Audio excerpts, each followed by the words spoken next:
tómese un momento y piense en eso. ¿Podríamos considerar la incredulidad como pecado? ¿Es pecado ser incrédulos? Bueno, la Biblia nos enseña por lo menos tres definiciones para incredulidad, por lo menos tres. La primera definición de incredulidad es referente a los inconversos, a los no cristianos, a los no nacidos de nuevos. Ellos tienen cierta, podemos decir, o son, mejor dicho, son incrédulos, no creen en Jesús, no se han convertido, no han dado su vida al Señor, no han dado el paso de fe como conocemos. Por lo tal, la misma Biblia le llama incrédulos, así le llama la Biblia, lo vamos a ver en un momento. Pero luego hay otra definición para incrédulos, y son los incrédulos cristianos nuevos. Son cristianos nuevos que tienen cierta incredulidad porque no se han desarrollado, ¿verdad? Luego tenemos la tercera, y es la incredulidad de cristianos ya avanzados, cristianos que ya tienen tiempo en el Señor. La Biblia, cuando hace referencia de los inconversos, les llama incrédulos. Por ejemplo, 2 Corintios 4, versículo 4 lo dice así.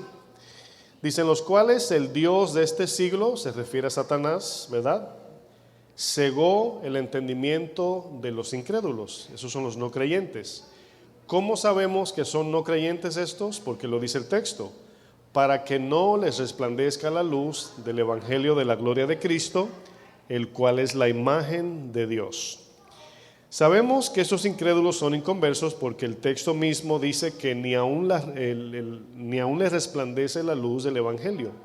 El evangelio es el primer mensaje que escuchamos para conocer a Jesús. Es cuando alguien viene y te dice: mira, Cristo murió en la cruz por tus pecados, y tú te arrepientes y le sigues de todo corazón, ¿verdad?, recibes así de sencillo la vida eterna, si entregas todo tu corazón.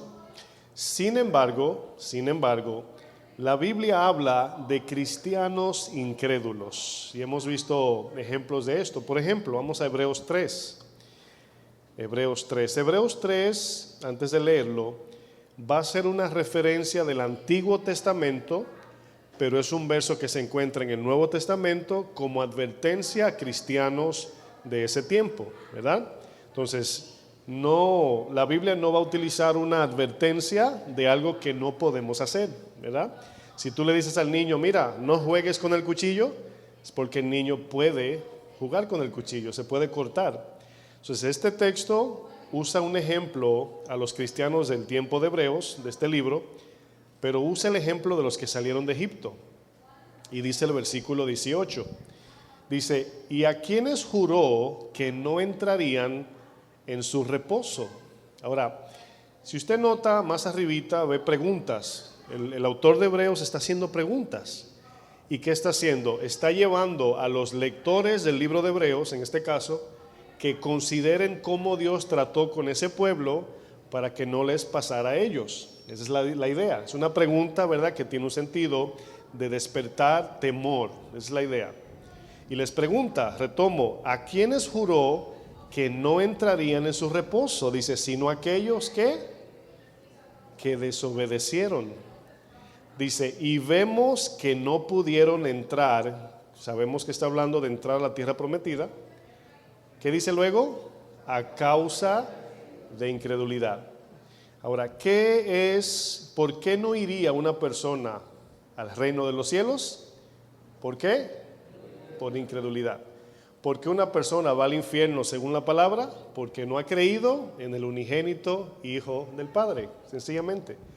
Fíjense que eso suena raro, pero lo voy a explicar. Nadie va al infierno por pecar, porque todos somos pecadores. El que se va al infierno es porque rechazó voluntariamente la mano ayuda que el Señor envió. Por ejemplo, si alguien por negligencia, fíjese la idea, imagínese un borracho, una persona se emborracha, se cae en el agua, unas aguas profundas, y se está ahogando. Bueno, ¿por qué cayó allí? Por negligente, se emborrachó, fue irresponsable y cayó en esas aguas. Pero fíjese, se le tira una soga y la rechaza y se ahoga. ¿Verdad que usted no diría que se ahogó porque se emborrachó? Usted diría: se ahogó, ¿por qué? Porque no se agarró de la soga. ¿Sí o no? Entonces, Todos somos pecadores, pero Dios condenará a aquellos que voluntariamente rechazan a Jesús. Esa es la idea. Porque si la palabra dice que todos, por cuanto todos pecaron, estamos destituidos de su gloria. Entonces por eso vemos que Dios, cuando habla de incredulidad, o la Biblia, por ejemplo, la definición griega, escuche bien esto, porque aquí es donde vamos a recibir un poquito temor del bueno, el temor que nos hace caminar bien. La palabra incredulidad se deriva de la palabra apostasía. Y la palabra apostasía sencillamente es abandonar la fe. Pero incredulidad es la palabra griega apistía, que se deriva de apostasía. ¿Apostasía qué es? Es un cristiano que de repente está caminando con Dios, nacido de nuevo, puede ser, y de repente dice, ¿sabes qué? Me voy al mundo, me voy a disfrutar la vida, olvídate de iglesia, del Señor. Apostató, dejó la fe. Esa es una forma de apostasía. Otra forma de apostasía puede ser, por ejemplo, un pastor que estaba enseñando bien la Biblia, de repente comienza a adoptar enseñanzas raras que no dice la Biblia. Eso también es apostasía, significa dejar la fe. Entonces aquí vemos que incredulidad, de la palabra griega apistía, significa o tiene una relación con dejar la fe, que incredulidad es no tener fe. ¿Sí lo entienden? Es no tener fe, pero de manera voluntaria, o no querer creer. Eso es lo importante aquí. Bueno, incredulidad tiene el sentido de desconfiar. Ahora, fíjense, los quiero poner a pensar. Vamos a ser cristianos honestos. ¿Cuántos cantamos que Dios es fiel y levantamos las manos? ¿Cuántos? No tenga temor, levanta la mano, yo también. Es un ejemplo que voy a usar. ¿Cuántos dirían que Dios no miente? ¿Cuántos dirían que Dios no miente? Los que la dejen a mano abajo, a lo mejor me están diciendo que Dios miente. Me imagino que no hay nadie que crea que Dios miente, ¿verdad? Bueno, la pregunta es esta, y no lo digo a mal, es para que analicemos. Si Dios no miente, ¿por qué no confiamos 100% en Dios? ¿Por qué dudamos? Es la pregunta, ¿verdad? Ahora, no lo estoy, juzgando porque yo tengo dudas. En áreas yo he dudado, he tenido momentos de dudas. Pero la pregunta es para todos. Si Dios no miente y lo que Él promete lo cumple, porque Dios no es hombre para mentir, ¿por qué dudamos de Dios? Y eso nos va a llevar a una realidad, porque amamos más, muchos de nosotros amamos más algunas cosas de este mundo más que a Dios. La incredulidad del ser humano no es una condición, es una decisión. O sea, no es como que yo estoy en una condición que no puedo creer, más bien no quiero creer. ¿Por qué? Es por esto que Jesús dice, si usted me quiere seguir y no deja esto, no puede ser mi discípulo. ¿Qué está pasando allí? Jesús sabe que lo único que nos inhabilita o nos detiene de seguir al Señor son nuestros amores terrenales. Amén. La pregunta que nos hacemos es, ¿cómo juzga Dios la incredulidad? ¿Cómo ve Dios la incredulidad? Vamos a Juan 20, vamos a ver una historia fíjense que cuando en la Biblia se habla de traición, ¿qué nombre le llega a la mente? Judas.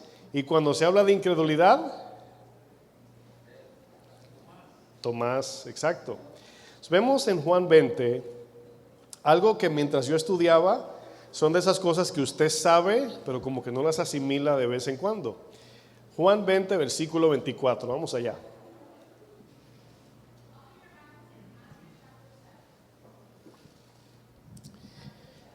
Aquí vemos que Jesús ya resucitó. Si ustedes notan, en Mateo 28, es el último capítulo de ese libro. Marcos 16 es el último capítulo. Juan 21 es el último capítulo. Lucas 24 es el último capítulo. Significa que los últimos 2-3 capítulos de cada evangelio se está hablando de Jesús resucitado ya, ¿verdad? Fíjense lo que dice el 24. Jesús resucita, ¿verdad? Y se le aparece a ellos, dice, pero Tomás, uno de los 12 llamado Dídimo, Dídimo significa gemelo, mellizo, Dice, no estaba con ellos cuando Jesús vino. Le dijeron pues los otros discípulos, le dicen a Tomás, al Señor hemos visto. ¿Y qué dice Tomás? Él les dijo, si no viere en sus manos la señal de los clavos, y metiere mi dedo en el lugar de los clavos, y metiere mi mano en su costado, ¿qué dijo? No creeré. Pregunto, quiero que ponga atención, ¿cuáles fueron las exigencias de Tomás para creer? Bueno, número 1, ver con los ojos, mirar las señales de los clavos. Bueno, según los estudiosos y doctores dicen que no fue aquí, porque el peso de su cuerpo, si le entran el clavo aquí, se le abre la mano. Más bien fue aquí donde es más doloroso. Usted se presiona, cuando le voy a decir que lo haga, se presiona ahí por un momento, un poquito apretadito por 20 segundos y le duele. Hay un nervio que corre por ahí. Imagínese el dolor. Ahí entraron un clavo. Tomás dice, si yo no veo el hueco, el hoyo del clavo aquí, ¿qué dice luego? Y meto mi dedo. Eso sonaría como que asquea, ¿sí o no? O sea, no basta con mirar, también tengo que meter el dedo. Y luego dice, y meter mi mano en el costado. Así dijo Tomás. Son cosas que las leemos, pero cuando nos detenemos y decimos, ¿en serio? ¿Cómo reaccionó Jesús ante Tomás? Miren, Tomás era el menos indicado de dudar de lo que Jesús había prometido. El menos, o uno de los menos. Tomás estuvo cerca de Jesús cuando Jesús manifestó milagros. Ahí estuvo, ahí al lado. Como por ejemplo resucitar a Lázaro. Ahí estuvo Tomás y lo vio. Y no solamente lo vio, sino que olió el mal olor de muerte o de muerto en este caso. Jesús se le aparece a sus discípulos, pero fíjense que Tomás no estuvo allí. Bueno, aquí hay un punto importante. Parece ser que Jesús, escuche bien, escogió ese momento donde Tomás no estaba. Y usted pensaría, ¿por qué el Señor haría eso? Propósito. Miren, un paréntesis. Estos detalles son los que me dicen por qué es importante obedecer a Dios exactamente como Él lo dice, aunque no entendamos. Porque usted diría, el Señor se le aparece a los 11. Bueno, habían 10 allí. Acuérdense que Judas, ¿verdad? Habían 10. Y espera Jesús que Tomás no esté allí y se le aparece. ¿Por qué razón? Bueno, había un propósito. Miren, en otra ocasión sucedió que Lázaro, hermano de María y de Marta, amigo de Jesús, murió, ¿verdad? Eso lo vemos en Juan 11. Y sucede algo muy extraño, que cuando Jesús recibe la noticia de que Lázaro, su amigo, muere, Jesús decide quedarse 2 días más sin ir a donde estaba el cuerpo de Lázaro. Jesús decide esperar unos días. ¿Para qué? Con un propósito. Parece que Jesús quería asegurarse, voy a decir esto con cuidado, no se me asuste, ¿ok? Lo van a entender en un momento, pero Jesús quería que el cuerpo de Lázaro se descompusiese. Y usted diría, qué raro, ¿verdad? Que se descomponga el cuerpo y luego voy. Bueno, tiene un porqué esto, e incluso la Biblia lo afirma. Miren, Jesús le dice a sus discípulos que Lázaro muere y ellos se escandalizan. Murió Lázaro, comienzan a lamentarse. Jesús le dice, esto no es sino para que el Padre glorifique al Hijo. En la muerte de Lázaro Dios cumplió varios propósitos. Por ejemplo, el primer propósito que cumplió era instruir a los discípulos que aprendieran. Cuando Jesús recibe la noticia, los discípulos escuchan las palabras de Jesús y Jesús le dice, esta enfermedad no es para muerte. Sin embargo, estaba muerto. Nos preguntamos, si Jesús dice esto, que la enfermedad de Lázaro no es de muerte y ya Lázaro estaba muerto, ¿a qué se estaba refiriendo Jesús? Que no es para muerte eterna, que no es para muerte del alma. Jesús, cuando hablaba de muerte o vida, se refería al alma, no al cuerpo. Yo os daré vida, se refería al alma, no al cuerpo. Segundo, Jesús quería darle una enseñanza a la familia de Lázaro, a Marta y a María. Fíjense que Marta y María sabían que Jesús tenía poder. ¿Cuántos creen que Jesús tiene poder? Pero ellas pensaban que el poder de Jesús era limitado mientras la persona estaba viva. Fíjense qué raro. Ellas confiaban que Jesús podía sanar enfermos, limpiar leprosos, dar vista a los ciegos, levantar a los paralíticos, pero levantar un muerto, hasta ahí llegaba su fe. Jesús quería manifestar este milagro para romper ese paradigma que tenían en la mente. En Juan 11:32, fíjense lo que dice María. Fíjense lo que María dice. Este verso, miren, cuando usted pueda, en su casita, lea esa historia detenidamente. Juan 11 completo. Dice Juan 11, versículo 32.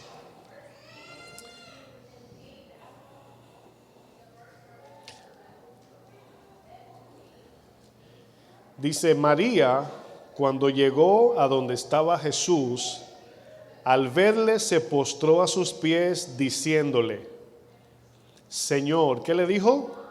Si hubieses estado aquí, no habría muerto mi hermano. Tómese un momento y piense en Jesús. Imagínese que Jesús le diga a ella: fíjate que yo sé que él estaba muerto, pero me quedé, recibí la noticia, pero me quedé 2 días. Ahora, Jesús no se lo dijo, eso es sabiduría, no tenía que decírselo. Pero Jesús duró 2 días después de la noticia, después de haber muerto Lázaro. Bueno, María creía, escúcheme bien, según este texto, que Jesús hacía milagros. Si tú estuvieses Jesús antes de morir, mi hermano no muere. ¿Qué está diciendo María? Que ya no hay esperanza para su hermano. Ya, Señor, viniste tarde. Y muchas veces en la predicación decimos: el Señor nunca llega tarde. Fíjense que el Señor tiene propósitos que sobrepasan nuestra mente. El tercer propósito, que por qué Jesús esperó que Lázaro no solo muriese porque estaba muerto, sino que se descompusiera su cuerpo, era para mostrarle a los judíos que no creían, para que ellos vean. Vamos a Juan 11, verso 33. Están ahí, ¿verdad?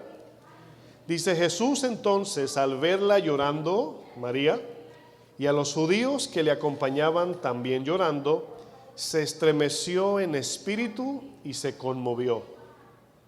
Y dijo: ¿dónde le pusisteis? Le dijeron: Señor, ven y ve. Jesús lloró, amaba a Lázaro. Dijeron entonces los judíos: mirad cómo le amaba. Ahora aquí viene la incredulidad, o más bien la fe limitada de los judíos. Dice: y algunos de ellos dijeron: ¿no podía este que abrió los ojos al ciego haber hecho también que Lázaro, ¿qué?, no muriera? ¿Qué vemos aquí otra vez? Una fe limitada, una fe basada en milagros a personas vivas. Escúcheme bien, este milagro que Jesús hizo con Lázaro es sumamente significativo, el de la resurrección, por la razón de que todo el mensaje de Jesús se basaba en la vida eterna. Si Jesús no podía resucitar a los muertos, entonces los que le seguían no iban a entregar su vida hasta la muerte por el Evangelio. ¿Se dan cuenta de lo importante de esto? Si yo entrego mi vida hasta que me maten por el Evangelio, es porque yo confío en la vida eterna. Si a ti te dicen: olvídate de eso, no mires atrás, es porque hay algo adelante. Pero si no hay nada adelante, sí, mira atrás. Sí, guarda lo tuyo, pelea por lo que tienes, porque adelante no hay esperanza. Pero cuando el Evangelio dice: bienaventurados los que mueren por causa de Cristo y su Evangelio, es porque nos espera una promesa eterna adelante. Y podemos morir tranquilos sabiendo que la resurrección es real. Pero si la fe de nosotros es como la de los judíos, o Marta o María, nos va a dar mucho temor cuando nos amenacen. Nos dará mucho temor cuando nos amenacen de quitar lo nuestro, porque pensamos que tenemos una vida aquí y ya se acabó todo. Y esta vida aquí, hermanos, es un lunar, un puntito comparado con la eternidad. La gloria venidera que ha de venir sobre los santos no se compara.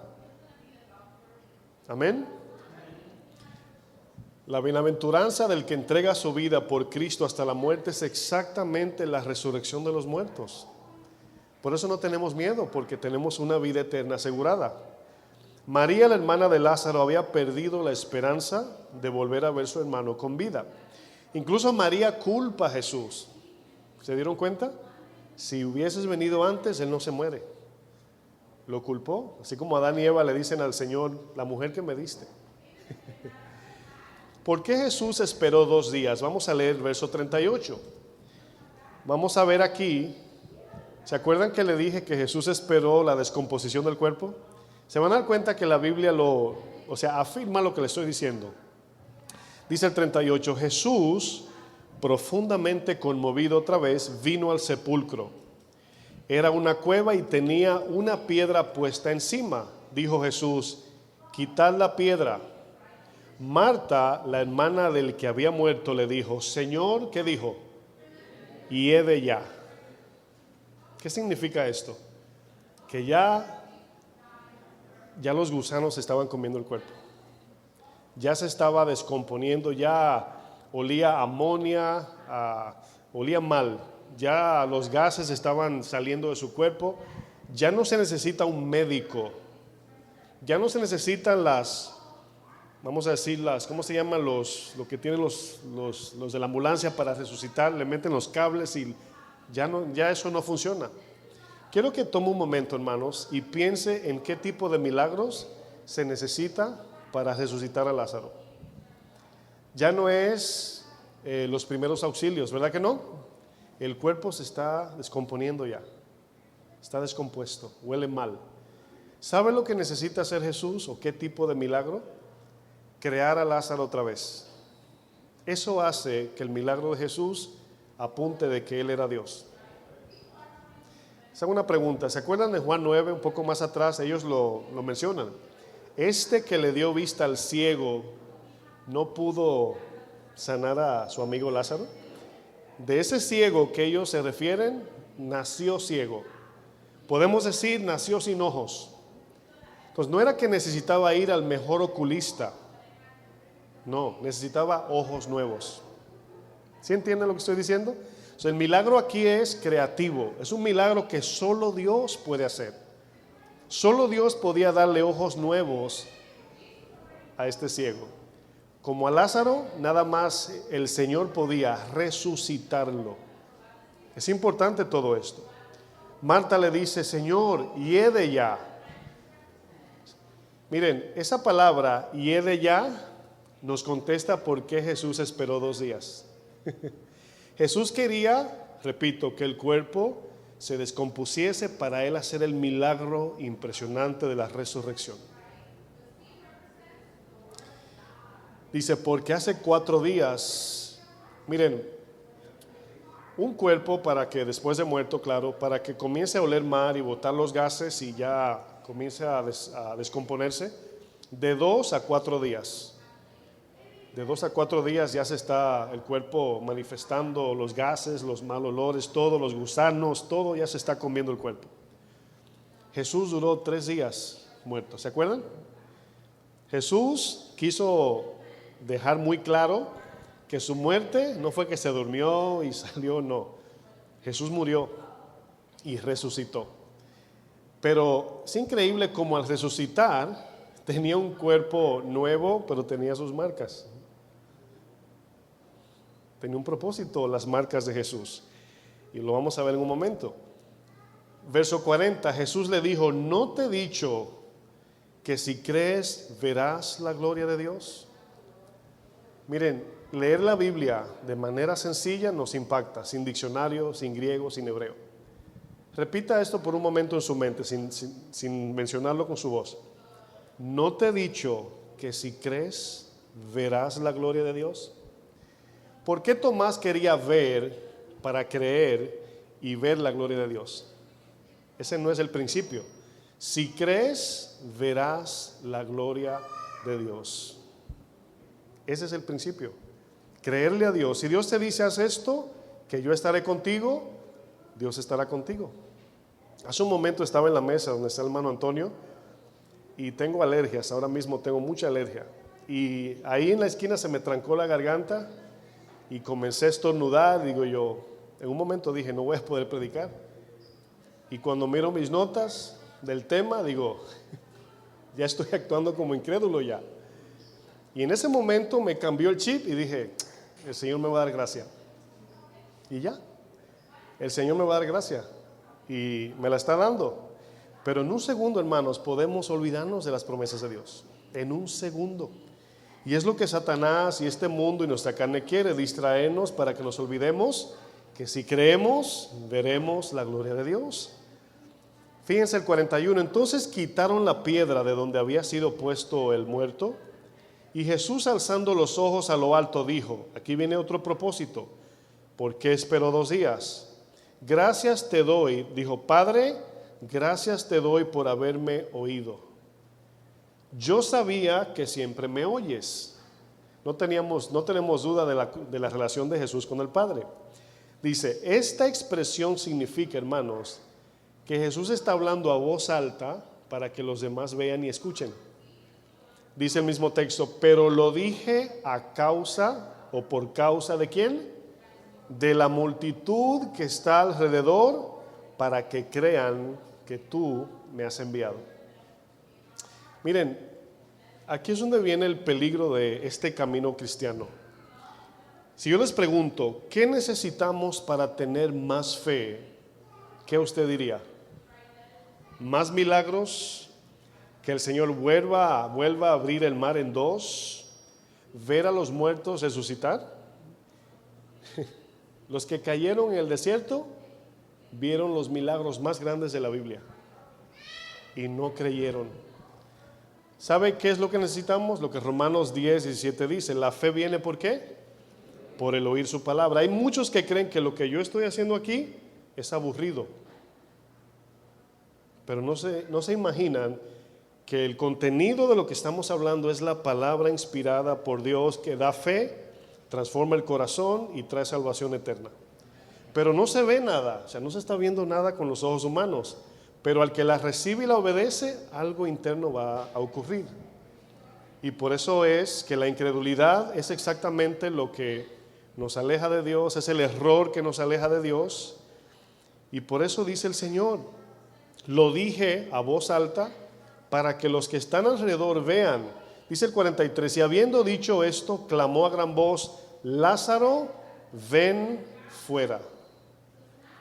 Y el que había muerto salió, atadas las manos y los pies con vendas y el rostro envuelto en un sudario. Jesús le dijo, desatadle y dejadle ir. Todo esto es simbólico en lo espiritual. Cuando usted vino a Cristo, el Señor le dijo lo mismo. Ven, te dio vida, te desató de las ligaduras de Satanás y luego te dijo, ve, ahora puedes vivir libremente en Cristo. Ahora somos verdaderamente ¿qué? Libres, y conoceréis la verdad y seréis verdaderamente libres. Miren, más que abrir el mar en 2, el milagro más grande es que Dios nos salve. Es el milagro más grande. Porque estábamos bajo el pecado, estábamos bajo las manos, atados bajo Satanás y no teníamos la capacidad de salir. El paralítico que fue sanado por Jesús, sí lo sanó, pero también lo salvó. Primero lo salvó. Hermanos, en medio de este milagro impresionante, allí en medio de todo eso, estaba parado ¿quién? Tomás. El que dijo, si no meto el dedo, si no meto la mano, si no veo, no creo. Póngase usted en los zapatos de Tomás, o en las sandalias, mejor dicho, las chancletas. Está fuerte, ¿sí o no? Entonces muchos cristianos están diciendo, ay, ¿cuándo va a pasar esto? El avivamiento, ¿cuándo el Señor va a hacer esto? Algunos quieren ver visiones, milagros, y no se ajustan a lo que dice la palabra. Y si no nos conformamos con la palabra, la fe no va a crecer, porque la fe viene por el oír la palabra ¿de quién? Del pastor, de Dios, ¿verdad? Juan 11, verso 14. Fíjense lo que sucede aquí. Dice, entonces aquí nos vamos a retroceder un poco atrás en Juan 11, 14. Jesús le dijo claramente, Lázaro ha muerto. ¿Sabe por qué le dice la palabra claramente? Para que no veamos que no se lo dijo y se confundieron. Lázaro ha muerto. Verso 15, y me alegro por vosotros, dice Jesús a sus discípulos, de no haber estado allí para que creáis, mas vamos a él. ¿Están viendo por qué duró 2 días? Me alegro que no estábamos allí, porque si no, no creen. Si yo hubiese ido antes, dicen, no, es que no se murió. Eso es lo que pasa. No, fue que le dio fiebre y se desmayó. Y por eso dice, me alegro que no estuvieron allí, porque cuando llegaron, ya olía. Dijo entonces Tomás, llamado Dídimo, a sus discípulos, vamos también nosotros para que muramos con él. ¿Se dan cuenta del pesimismo y el emocionalismo de Tomás? Miren, por eso entendemos por qué Jesús tardó 2 días para ir a ver a Lázaro y por qué se le apareció a los discípulos sin que Tomás estuviera ahí. Vamos a volver a Juan 20, versículo 26. En Juan 20, 26 sucede lo siguiente. Fíjense lo que sucede en Juan 20, versículo 26.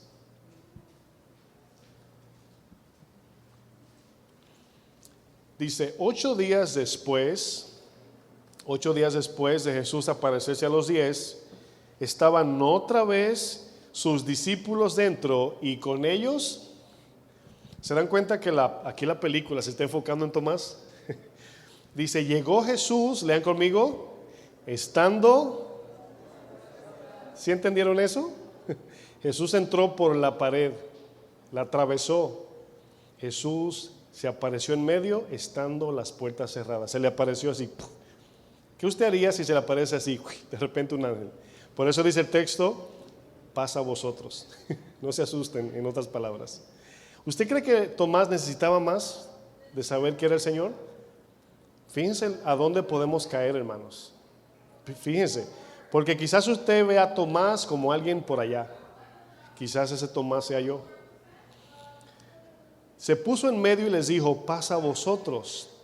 Verso 27. Luego dijo a Tomás, pon aquí tu dedo. No, y lo más impresionante es que Jesús sabía, o sea, la omnisciencia del Señor ahí entró y le dijo, Tomás, ven, pon tu dedo aquí, mira mis manos, acerca tu mano y métela en mi costado y no seas incrédulo, sino que creyente. Entonces Tomás respondió y le dijo, Señor mío, ¿con quién está hablando Tomás? Con Jesús, para los que dudan que Jesús es Dios y Dios mío. Jesús le dijo, porque me has visto, Tomás, ¿creíste? Bienaventurados los que no vieron y creyeron.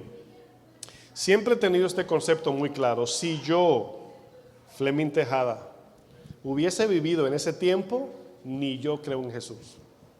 Con la fe que yo tengo hoy, yo veo a Jesús y digo, ese es un loco, humanamente hablando. Porque Jesús no manifestaba nada milagroso. Él hacía milagros, pero él parecía un hombre sencillo. Parecía pobre, Galileo, carpintero. Jesús hizo esto sabiendo que en los siglos venideros, ateos, escépticos y críticos cuestionarían la resurrección, como hoy lo vemos. Esta historia de Tomás hay una doctrina falsa que se llama gnosticismo, que dice que Jesús no vino en carne. Esta doctrina apareció en tiempos de Pablo, de Juan, los apóstoles. Y por eso Juan dice, el que dice que Jesús no ha venido en carne es anticristo. Y por eso aquí vemos a Tomás tocando a Jesús. Jesús comió, bebió. Después hay quienes dicen, pastor, cuando vayamos al reino de los cielos, ¿seremos espíritus flotantes? El texto dice que Jesús tenía carne y cuerpo resucitado. Juan dice, cuando lo veamos, seremos igual que Él. Esa es la esperanza del cristiano. El cristiano que vive con esta esperanza no se atribula por las malas noticias. Si le quieren quitar lo suyo, no se achicopala. ¿Sí saben lo que es achicopalarse? Si le dicen que va a morir, el médico solamente ve la muerte como un puente. Ya voy a ver al Señor. Gloria a Dios, ya me voy a despedir. Pero no, nos llenamos de miedo porque estamos pensando en este periodo corto de vida terrenal. Pensamos que todo es aquí. Juan 11:42 es donde Jesús le dice: Señor, yo sabía que tú me oyes, pero todo esto lo dije a causa de la multitud que está a mi alrededor, para que crean que tú me has enviado, Señor, para que vean el milagro. Los milagros apuntaban a Jesús, pero hoy hay iglesias que se basan en milagros. Hasta el letrero afuera dice: recibe tu milagro. Son milagreros. Aunque creemos en milagro, por encima del milagro está la gran comisión, el evangelio de salvación. El milagro no está por debajo de la salvación, está por encima. Perdón, el milagro está por debajo y la salvación por encima, quise decir. Es decir, muchas veces oramos por Abby Eras, apellido Eras. No es que ella era, sino apellido Eras. Oramos por Ariel Sanabria, que le acaban de quitar los tubos, pero está todavía en estado delicado. Pero cuando hablo con la esposa del hermano Ariel Sanabria de Florida, en un momento el Señor me dijo: dile que puede suceder dos cosas. Él puede sobrevivir o yo me lo puedo llevar. Pero dile que tanto lo uno como lo otro, Él está en el hueco de mi mano. Y yo dije: ¿cómo le voy a decir a una mujer que está estremecida, hablarle que posiblemente su esposo se muera? Y el Señor me dijo: dile, háblale de la esperanza de la vida eterna. Dile que aquí no queda todo, para que no se... Porque a veces termina eso y si se muere, la familia se queda enojada con Dios porque no ven el propósito de la resurrección. No entienden que esta vida es pasajera. Les pregunto: ¿usted se va a morir? Lo que no sabemos es cuándo. Nos vamos a morir, pero vivimos como si somos eternos aquí en la tierra. Miren, yo tengo un tío, es mi tío mayor de mi familia, el mayor de los hermanos de mi papá, y le dio un infarto repentinamente. Este hombre tiene 72 años, nunca se enfermó, nunca fue a un hospital, nunca lo internaron, y ahora le dio un infarto y quedó que no puede hablar, no puede caminar, no se vale de sí mismo. Pero yo he visto lo que ese infarto ha creado en mi familia. No lo entendemos, de que Dios permite eso para tratar. ¿Por qué? Porque yo y muchos más le hemos predicado a Él y Él no cree en Dios. No cree en Dios. Pero ahora está en un estado que no se vale por sí mismo. Se jactaba de que era un hombre saludable porque no se enfermaba. Pero a causa de este infarto hemos visto cómo Dios ha obrado de manera soberana. Mi abuela tiene Alzheimer. Mi abuela era una persona preocupadísima por sus hijos. Mis tíos venden productos en camiones. En mi país, camiones son los que cargan frutos. Algunos venden maíz, frijoles, etcétera. Y cuando salen a comprar los productos, mi abuela se queda preocupada, o se quedaba, y era preguntando: ¿y ya vino Joaquín? ¿Y ya vino Danilo? ¿Y dónde está fulano? ¿Y ya comió? Y viví una vida.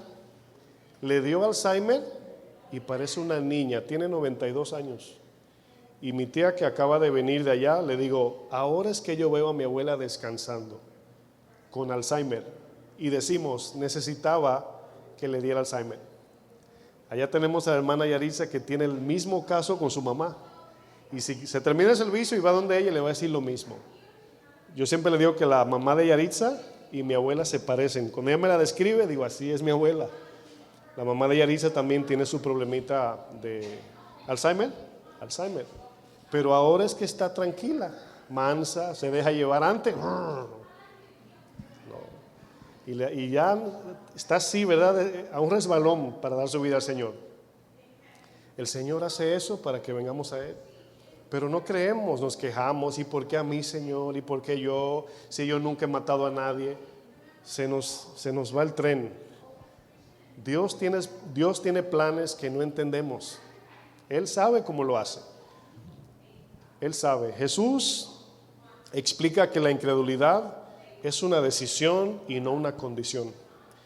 En la parábola del sembrador, vamos a Mateo 13, Jesús usa una de las profecías más conocidas del Antiguo Testamento acerca de la ceguera espiritual del pueblo de Dios. Mateo 13, versículo 10.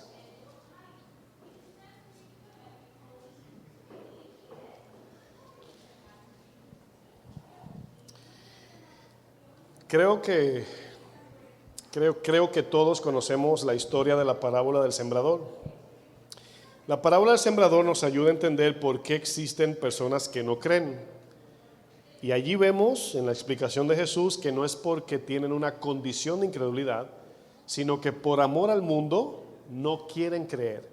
Jesús narra la historia de cuando tira la semilla, cae en el corazón cerrado, dice que viene Satanás y se lleva la semilla. Luego viene el otro, dice que es la tierra pedregosa, que es la persona que está enredada con los quehaceres de la vida, afanada con el trabajo, etcétera, etcétera, y la semilla se ahoga. Viene el tercero, que es el que ama las riquezas de este mundo, dice que ahoga la semilla. Y el cuarto, es el que ha decidido abrir su corazón, sacar las piedras, limpiar las espinas para recibir la semilla. Entonces vemos que la fe es una decisión que tomamos de recibir la palabra que produce la fe para salvación. Pero si yo cierro mi corazón, porque Jesús nos llama, y cuando Él nos llama nos condiciona, dice, si tú vienes a mí y no te niegas, no puedes ser mi discípulo o discípula, no puedes. ¿Qué dice Jesús después de la parábola del sembrador? Versículo 10, Mateo 13. Entonces, acercándose los discípulos, le dijeron, ¿por qué les hablas por parábolas? Fíjense aquí, Jesús explica una parábola sencilla de una siembra. La palabra de Dios es como sembrar una semilla. La siembras, la tapas la tierra y no ves cuando se germina la semilla, nada más ves cuando sale el fruto. Sencillo, pero no entendieron. Pero ellos le dicen, ¿por qué le hablas por parábola y no les explicas? Bueno, a los más cercanos que sí le siguieron a Jesús, Jesús les explica la parábola. Él respondiendo les dijo, porque a vosotros os es dado a saber los misterios del reino de los cielos, mas a ellos, ¿quiénes son ellos? Los que no creían. Dice, no les es dado, porque a cualquiera que tiene, se le dará y tendrá más, pero al que no tiene, aún lo que tiene, algunas versiones dicen, aún lo que cree tener, le será quitado. Dice, por eso les hablo por parábolas, porque viendo ¿qué? No ven, y oyendo, no oyen ni entienden. Aquí podemos ver que todos tenemos dos oídos y tenemos más, o sea, no puedo decir dos ojos porque sí tenemos dos, pero tenemos dos medios para ver, el corazón y los ojos. Yo puedo mirar algo de manera desinteresada, pero es cuando yo pongo mi corazón en eso, es que le dedico el interés. Es como el niño que le dice, ven a hacer la tarea, y está con el juguete y el libro abierto, pero la mente está en otra cosa. Podemos ver, pero no percibir. Podemos oír, pero no recibir. Y aquí es donde viene la necesidad de creer a la palabra, de darle el valor a la palabra de Dios que merece para que la semilla entre y a su tiempo de fruto. Verso 14, de manera que se cumplen ellos, los incrédulos, la profecía de Isaías que dijo, de oído oiréis y no entenderéis, y viendo veréis y no percibiréis, porque el corazón de este pueblo se ha engrosado, y con los oídos oyen pesadamente, y han cerrado sus ojos para que no vean con los ojos y oigan con los oídos, y con el corazón entiendan y se conviertan. ¿Y yo qué? Miren, esa palabra, yo los sane, es de Isaías 53. Por sus llagas fuimos nosotros, ¿qué? sanados. Pero no está hablando de la enfermedad del COVID, del cáncer, aunque Dios tiene poder para sanar de eso. Está refiriendo a la sanidad del alma, a la sanidad del alma. Sigo leyendo el 16. Pero bienaventurados vuestros ojos, porque ven, y vuestros oídos, porque oyen, porque de cierto os digo que muchos profetas y justos desearon ver lo que veis y no lo vieron, y oír lo que oís y no lo oyeron. Es increíble cómo estos judíos eran doctores en la ley, los discípulos eran galileos, entiéndase, gente de campo y letrada, y recibieron la revelación de Dios, fueron salvados por su palabra, por su Hijo, por el Señor, y llegaron a ser los apóstoles que el Señor usó.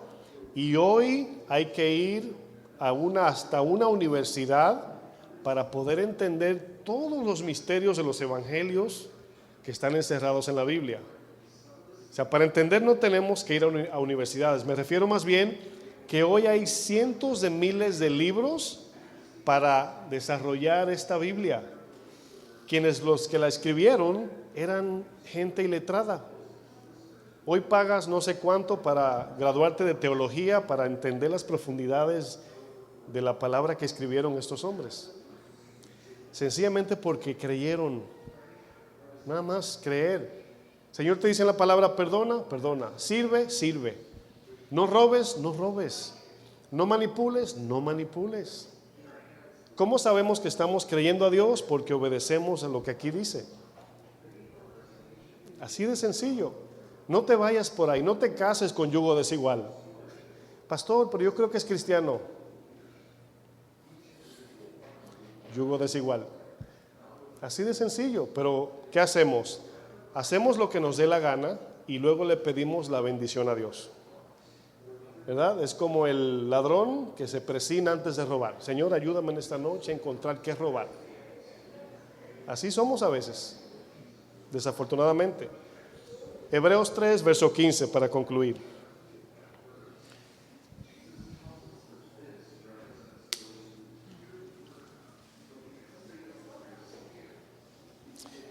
Retomamos el texto que leímos anterior de Hebreos. Aquí van a ver que la incredulidad es algo que decidimos hacer. Siempre que Dios te pida algo, escribe en un papelito lo que te lo prohíbe. Si Dios te dice: yo quiero que, ¿verdad? Por ejemplo, que te congregues, bien sencillo, ¿verdad? Y tú dices: congregarme es que yo vivo muy lejos y estamos negociando. Yo quiero que me sirvas. Ay, no puedo porque estoy ocupado haciendo otra cosa. Se van a dar cuenta que la incredulidad no es una condición. Estamos negociando con Dios. Señor, yo te aviso. Más adelante, cuando cumpla 70 años, como decía yo decía: cuando cumpla 65 me voy a convertir y voy a servir a Dios con mi vida. Y a los 31 el Señor me agarró. Dice Hebreos 3, verso 15: entre tanto que se dice, si oyeres hoy su voz, ¿qué dice luego? No endurezcáis vuestros corazones como en la provocación. Fíjense que la Biblia no dice: por causa de lo que les pasó en Egipto, se les dificultó creer. No, se enamoraron de Egipto. Eso fue lo que pasó. Dice el 16: ¿quiénes fueron los que, habiendo oído? Así comienza. ¿La fe viene por dónde? Por el oír. Le provocaron. ¿No fueron todos los que salieron de Egipto? Es como que dicen: y fulano o y fulana. Dice: no, esa persona se fue al mundo ya. Dice: ¿no está en el Señor? Dice: ¿y ese no era el hermano que predicaba? Sí, esa es la idea del texto. Estoy aquí, no estoy hablando de nadie, pero del texto. Me miran, me hacen así con la ceja, así: ¿quién, pastor? Estoy ejemplificando, esa es la idea. No fue el que, ¿verdad? El que abría la puerta ya, Alejandro, ¿no es el hermanito que estaba ahí? ¿Se fue? Pues es la idea de lo que el texto está diciendo. ¿No fueron todos los que salieron de Egipto por mano de Moisés? ¿Y con quiénes estuvo Dios aquí, él disgustado 40 años? ¿No fue con los que pecaron, cuyos cuerpos cayeron en el desierto? ¿Y a quiénes juró que no entrarían en su reposo, sino aquellos que desobedecieron. Aquí vamos viendo que la desobediencia nace de la incredulidad. Cuando Dios te dice no robes en tu trabajo, que yo te voy a bendecir, hay que creer que Dios nos va a bendecir para no robar. Pero si no le creo a Dios, ¿qué hago? Robo. Señor, yo tengo que comprar esto mañana y no creo que tú me lo vas a dar. ¿Sí ven que la incredulidad lleva a desobediencia? Entonces el texto dice, sino que aquellos que desobedecieron y vemos que no pudieron entrar a causa de incredulidad. Sigo leyendo el capítulo 4. Dice, temamos pues no sea que permaneciendo aún la promesa, estoy en Hebreos capítulo 4, ¿ok? Permaneciendo aún la promesa, ¿sabe lo que significa eso? Mientras estemos aquí en la tierra tenemos oportunidad de arrepentirnos. Ahí está la promesa. De entrar en su reposo, dice, alguno de vosotros parezca no haberlo alcanzado. Porque también nos va a incluir como cristianos, aquellos que salieron de Egipto, porque a nosotros también se nos ha ¿qué? Anunciado la buena nueva, que significa el evangelio. Eso le significa la palabra evangelium, buenas nuevas, buena noticia. Como a ellos, fíjense lo que dice, pero no les aprovechó el oír la palabra por no ir acompañada de fe en los que la oyeron. Es decir, usted hoy recibió un mensaje. ¿Cómo sabemos que es recibido en fe? Cuando usted lo atesora y desde ahora en adelante lo lleva a la práctica. Lo atesora, lo guarda, lo desarrolla, lo obedece y lo guarda en su corazón. No salga de aquí a ver 5 predicaciones más porque se le olvida ya lo que aprendieron hoy. No, pastor, yo paso el día entero en SoundCloud y vi 15 prédicas y le pregunto, ¿qué aprendiste? ¿Cuál fue el tema de la penúltima? Creo que fue Chuy García que predicó, no, fue Julio. No sabe ni el tema, mucho menos lo que le enseñaron o la encomienda a obedecer. Con una enseñanza, miren, siempre les he dicho, un versículo para mí me dura hasta un mes. Ahí rumiando, analizándolo y llevándolo a la práctica y creciendo. Esta enseñanza es para una semana, para tenerla ahí, revisar. Y esto que dijo el pastor, ¿cómo se hace? No, esta palabra me chocó, esta que está aquí me gustó. O sea, hay que desmenuzar esto. Pero si se nos olvida esto, significa que no nos aprovechó el oír la palabra porque no iba acompañada de confianza, de fe, de fidelidad, etcétera. Por no ir acompañada de fe en los que la oyeron. Aprovechar en este verso significa que la palabra lleva el fin de transformarnos cuando la recibimos en fe. Si miren, yo estaba en California hace unos días y estábamos en la conferencia de pastores, nos estaban predicando a nosotros. Y yo les puedo ahora mismo, les voy a enseñar aquí para que vean algo. No se me desespere. ¿Está desesperado? Todo esto son las enseñanzas de los pastores. Son notas de lo que Dios me habló a mí. Ahora bien, la pregunta que yo hago, ¿de qué me sirve tomar esas notas y arrumbarlas en una esquina y esperar la otra conferencia y otra vez más enseñanza y luego no me sirve de nada? Ahí están yo no escribí lo que ellos dijeron, yo escribí donde Dios me habló a mí. Porque hay quienes toman nota y escriben todo. No. Dios te va a hablar a ti en áreas. Cuando tú dices, eso fue para mí, anótalo. Si tienes buena memoria, gloria a Dios. Pero a mí me habló la palabra. Predicaron los pastores Raúl Borboa, Chuy, Chava, Toño, Lolo, Memo, Tony Martín. Y ahí estaba el Señor hablándome. Y yo decía, esto es para mí. Aquí tengo que corregir. Yo quiero recibir la palabra con fe para que me aproveche el viaje. ¿Sí entienden? Yo también soy oveja aparte de pastor. Entonces si nos vamos de aquí y lo que hemos aprendido nada más decimos poderosa la palabra, pero ahí quedó, volvemos el otro miércoles igualitos como vinimos. ¿Cuántos están conmigo? ¿Cuántos están enojados? ¿Está enojado, hermano? Dijo amén. Mateo 13, ya terminamos. Vamos al versículo 53. Fíjense al final de esto, hermanos. Voy a leer 2 textos más y ya terminamos. Mateo 13:53 dice: aconteció que cuando terminó Jesús estas parábolas, las parábolas de Mateo 13, se fue de allí. Dice, y vino a su tierra. ¿Cuántos de ustedes aconsejan a los suyos? Usted le da un consejo a un familiar, a su esposa, a sus hijos, y no los reciben. Y viene otro y le dice, y lo obedecen, y usted dice, yo se lo he dicho como 15 veces y a mí no me escucha. Con un consejito le doy, no diga eso. Lo bueno es que lo recibió. Amén. Bueno, eso es lo que Jesús va a decir. Dice 54, y venido a su tierra les enseñaba en la sinagoga de ellos, de tal manera que se maravillaban y decían, ¿de dónde tiene esta sabiduría y estos milagros? Aquí viene la razón humana. Escuche, 55. ¿No es este el hijo del carpintero? ¿No se llama su madre María y sus hermanos Jacobo, José y Simón y Judas Tadeo, no Iscariote? ¿No están todas sus hermanas con nosotros? ¿De dónde pues? Aquí es donde sabemos que María sí tuvo más hijos. ¿Se acuerdan que dice, no, María era virgen? Y, bueno, tuvo más hijos, no es inmaculada. Aquí están todos los hijos de María. Dice luego, ¿de dónde pues tiene todas estas cosas? Y se escandalizaban de él. Pero Jesús les dijo, no hay profeta sin honra, sino en su propia tierra y en su casa. Y dice el 58, y no hizo allí muchos milagros a causa de la incredulidad de ellos. ¿Qué es lo que tiene el poder de Dios en mi vida? La incredulidad. Tu matrimonio, dices, no le veo ni pie ni cabeza, no creo que se va a salvar. Ya comenzamos en incredulidad. ¿Ya? Es que creo que si me botan de ese trabajo, no sé lo que voy a hacer. Esas son las palabras de muchos cristianos.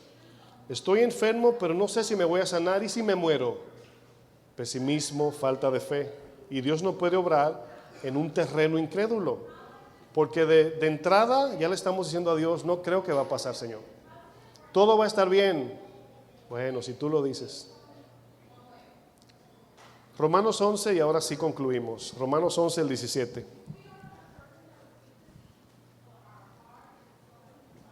Esa es la última enseñanza de la lista que traímos el miércoles próximo.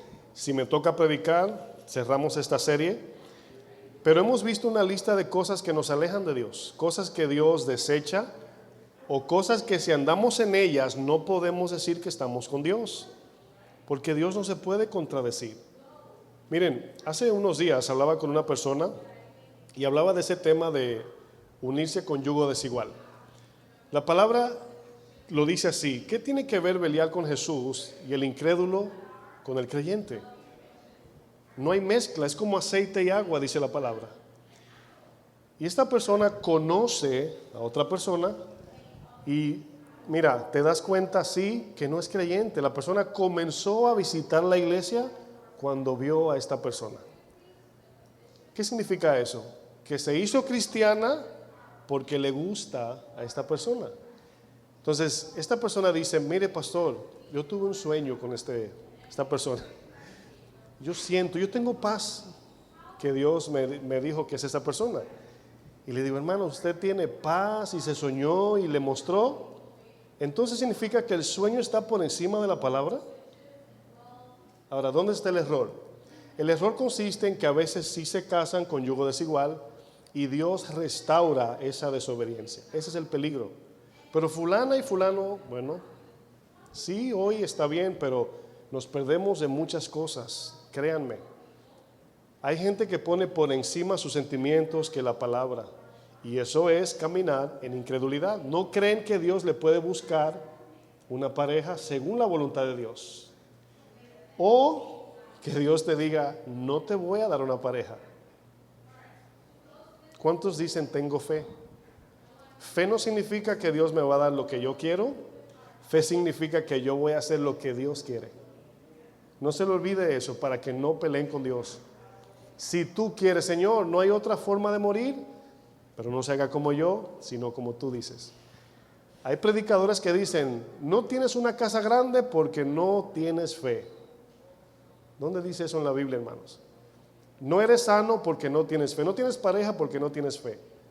Esa no es la fe de Dios. Esa no es la fe de Dios. Y aquí vamos a ver lo importante de la fe. Vamos a leer Romanos 11 y vamos a ver los principios de cómo podremos permanecer hasta el fin. Romanos 11, versículo 17. Regálame unos minutitos para darle esta última porción. Dice, pues si algunas de las ramas fueron desgajadas, aquí se va a referir a Israel, que el Señor desechó porque no creyeron en Jesús. Dice que la desgajó, las cortó de la vid verdadera. Dice, y tú, y aquí tú son los no judíos, gentiles, siendo olivo silvestre, es una alegoría, una metáfora refiriéndose a nosotros que no somos judíos, has sido injertado en lugar de ellas. Fíjense lo que dice luego, y has sido participante de la raíz y de la rica savia del olivo. Significa que la vida cristiana depende de la savia y la vid que sale de Jesús. ¿Cómo es que sale el fruto de nosotros? Cuando vivimos en fe.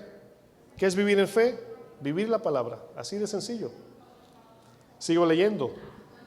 Dice, no te jactes contra las ramas, y si te jactas, escuche bien, sabe que no sustentas tú a la raíz, sino la raíz a ti. Nuestra vida cristiana, hermanos, está en las manos de Dios, pero Dios no nos puede sustentar si no tenemos fe. Ahí lo va a decir, el texto lo va a decir. Dice el verso 19, pues las ramas dirás, fueron desgajadas para que yo fuese injertado. Dice el 20, bien, ¿por su qué? Por su incredulidad fueron, ¿qué? Desgajadas. Y luego dice, pero tú por la fe está en pie. ¿Sí lo vieron? Dice, no te ensoberbezcas, sino teme, porque si Dios no perdonó a las ramas naturales, es decir, al pueblo escogido, dice, a ti tampoco te perdonará. Dice, mira pues la bondad y la severidad de Dios. La severidad ciertamente para con los que cayeron, pero la bondad para contigo, y aquí viene la condición, si permaneces en esa bondad, pues de otra manera tú también serás cortado. Y aun ellos, si no permanecen en incredulidad, ¿están conmigo? Aquí los judíos serán otra vez ¿qué? Injertados, pues poderoso es Dios para volverlos a injertar. Miren, yo he hecho preguntas que parecen hasta controversiales.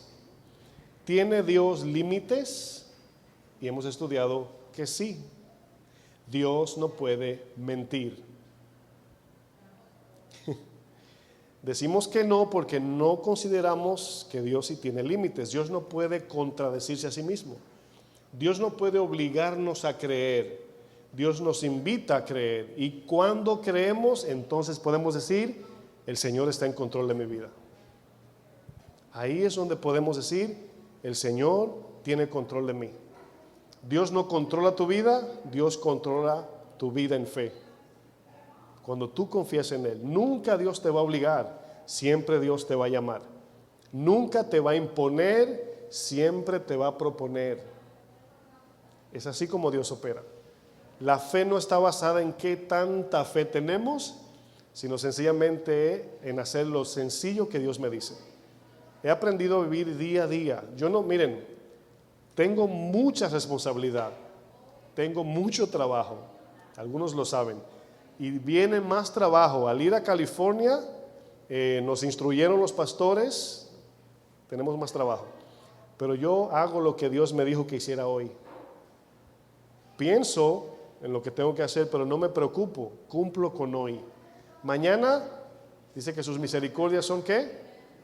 Nueva cada día. Mañana es otro día y traerá su día malo y sus pruebas, mañana será otro día.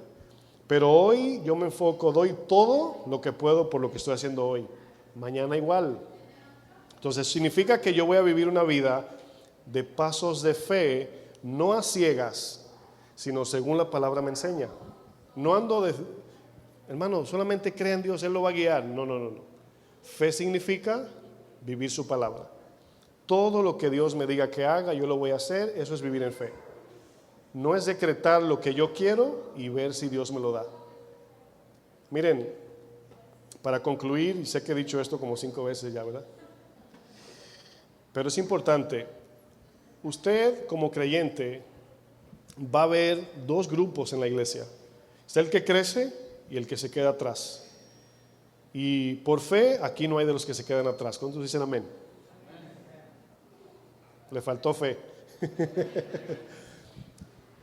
Lo estoy animando. No queremos ser de los que dicen fulano se quedó atrás o fulana se quedó atrás. No queremos. Hoy es un día nuevo. Lo que pasó ayer, ¿dónde se quedó? En el pasado. Hoy podemos decidir caminar fielmente en su palabra. Humildemente, hermanos. A veces nos embrujamos con Dios y Dios te dice haz esto. ¿Y por qué, Señor, por ahí? Moisés, por ahí es la cosa. Miren, no le dé vuelta a lo que Dios le dice que haga. Hágalo. No le pase como Jonás que le dice, ve a Nínive, háblale y ya. No, Señor, no.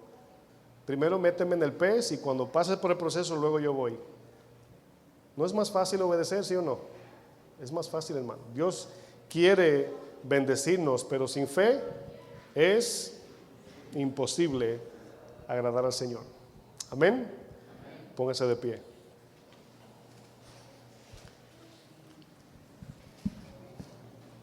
Recuérdense de algo muy importante. Esto lo compartí yo. El domingo tuvimos una reunión de servidores preparándonos para abrir la iglesia en el Bronx. Y yo les dije lo siguiente, y esto fue algo que aprendí también en California cuando fui. Yo no soy la máxima autoridad en esta iglesia, no lo soy. A mí se me delegó autoridad. La máxima autoridad es la palabra de Dios. Esto significa que usted no está supuesto a someterse a mí si yo me salgo de la palabra. ¿A qué lo lleva usted? A estudiar la Biblia para que usted sepa cuando el pastor dice algo que no es bíblico. Si yo predico algo, usted tiene algo que no es bíblico, usted tiene el derecho de venir y preguntarme, pastor, eso que usted dijo no lo dice la Biblia. Y usted debe recibir una respuesta bíblica de parte del pastor. Entonces yo no soy la autoridad máxima, yo soy un servidor, pero a mí se me delegó autoridad. ¿Sí entienden eso? Entonces yo no hago lo que me da la gana, yo hago lo que dice la palabra. Entonces, ¿cómo el pastor se mantiene alineado en la palabra? También cuando las ovejas son bereanos, estudian, preguntan, pastor, ¿cómo que eso usted dijo como que me sonó raro?